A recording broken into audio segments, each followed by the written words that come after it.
Hello students. Exercise 12.2 का एक question है, कैप्सूल वाला क्वेश्चन जो है, ये क्वेश्चन नंबर 6 है।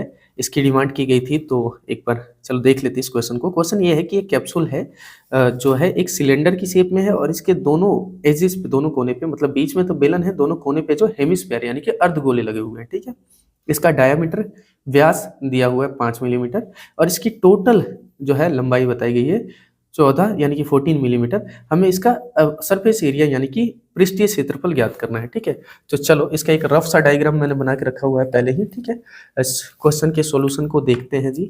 सबसे पहले हम पता करेंगे हमें निकालना क्या है, इसका सरफेस एरिया। तो सरफेस इसका कौन कौन सा भाई जिसको आप टच कर सकते हो, तो ये पूरा हिस्सा, ये जो बाहर वाला पूरा का पूरा जो है ना, ये पूरा का पूरा सरफेस है। ठीक है, ये पूरा का पूरा सरफेस है। तो सरफेस में एक तो बेलन है, ये वाली चीज अंदर से ना 3D शेप है ना ये। ठीक है, ऐसा समझ लो, कुछ ऐसा रहा होगा, कुछ ऐसा रहा होगा, जब आप शायद समझ पाओ, है ना। तो बेलन है, 3D शेप है, तो एक तो बेलन है बीच में, इसके अलावा बेलन यानी कि सिलेंडर, और इसके दोनों कोने पे जो है अर्धगोले यानी कि हेमिस्फीयर्स लगे हुए हैं। ठीक है ना। तो इसका सरफेस एरिया निकालने के लिए हमें ये स्फीयर, देखो हेमिस्फीयर हेमिस्फीयर मिला के तो एक स्फीयर बन गया, यानी कि एक गोला बन गया, और बीच में एक बेलन यानी कि सिलेंडर है। इन दोनों का एरिया निकालना पड़ेगा। तो इसमें हमें जरूरत पड़ती है किस किस चीज़ की, एक तो रेडियस की, आर की, और एक एच की, हाइट की। हाइट होती है बेलन की, यानी यहाँ से लेके यहाँ तक, यहाँ से लेके यहाँ तक ये पता करना पड़ेगा कि ये कितना है। ठीक है ना। तो ये पता करने के लिए आप ये समझो, देखो ध्यान से समझो, ये वाली जो लेंथ होगी ये रेडियस होगी, आर होगी, और ये वाली लेंथ भी होगी, ये भी आर होगी, रेडियस। इन दोनों को मिला दो तो एक डी बनेगा। ठीक है, यानी डायमीटर, और डायमीटर कितना बताया गया है, 5 मिलीमीटर। ठीक है, अब ये हाइट पता करने के लिए आपको ये पूरी हाइट जो है ना, कंप्लीट हाइट, उसमें से ये डायमीटर ही माइनस करना है। यानी कि हाइट पता करने के लिए आपको जो कंप्लीट हाइट है वो 14 मिलीमीटर है, 14 मिलीमीटर, इसमें से ये जो है ये मिलीमीटर है, 5 मिलीमीटर माइनस करना है, ये चीज़ें माइनस करनी है, तो यही बच जाएगा।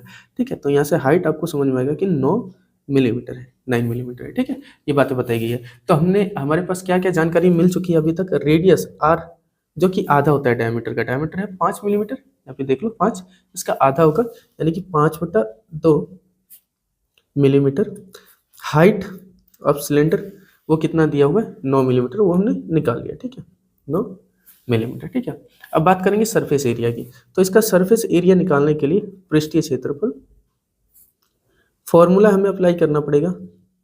क्या फॉर्मूला अप्लाई करना पड़ेगा, ये दोनों कोने का मिला के आधा गोला, आधा गोला, हेमिस्फीयर हेमिस्फीयर मिला के स्फीयर आ गया। स्फीयर का एरिया होता है 4πr² प्लस में ये जो सिलेंडर है, सिलेंडर ध्यान देना, इसके दोनों एजेस जो है ना, कोने, ये तो छुपे पड़े हैं, ये भी अंदर है ना, ये सरफेस का हिस्सा नहीं है, तो सिर्फ ये बाहर बाहर वाला एरिया, ये बाहर बाहर वाला, इसे कर्व्ड सरफेस एरिया बोलते हैं, जो कि होता है 2πrh। ठीक है, तो बस इसे सॉल्व कर देना है, ये इजिली सॉल्व हो जाएगा। कैसे, देखो यहाँ से 2 है, 2 है तो 2 कॉमन ले लो इन दोनों में से, 2 पाई इसमें भी है, पाई इसमें भी है, पाई कॉमन ले लो। ठीक है, आर इसमें भी है, आर इसमें भी है, आर भी कॉमन ले लो। ठीक है, 2πr कॉमन ले लिया, 2πr तो इसमें बचा 2 पाई तो बाहर आ गया, आर स्क्वायर था, एक आर बचा, प्लस में 2πr कॉमन आ गया, इधर की तरफ बचा h। ठीक है, इसे सॉल्व कर दो, सरफेस एरिया निकल के आ जाएगा। 2 की जगह 2, पाई की वैल्यू पुट करने से पहले एक बार जरूर क्वेश्चन में देखना कि कहीं पाई की वैल्यू 3.14 तो नहीं दिया हुआ है, इस वाले क्वेश्चन में नहीं दिया हुआ है, तो यहाँ पे 22/7 ही हम लिख रहे हैं। आर की जगह क्या लिखेंगे, 5/2,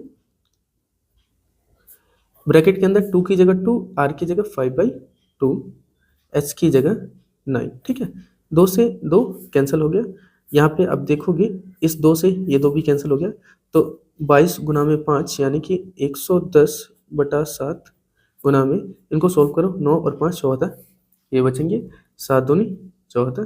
ठीक है, तो आपका आंसर आ गया 220 मिलीमीटर स्क्वायर। ठीक है, एकदम सिंपल क्वेश्चन था, लेकिन क्योंकि पूछा गया था तो मैंने वीडियो बना दिया। ठीक है, उम्मीद करता हूँ कि आपको सॉल्यूशन समझ में आ गया होगा। अगर ऐसी बात है तो वीडियो को लाइक और चैनल को सब्सक्राइब जरूर करना। Thank you for your time.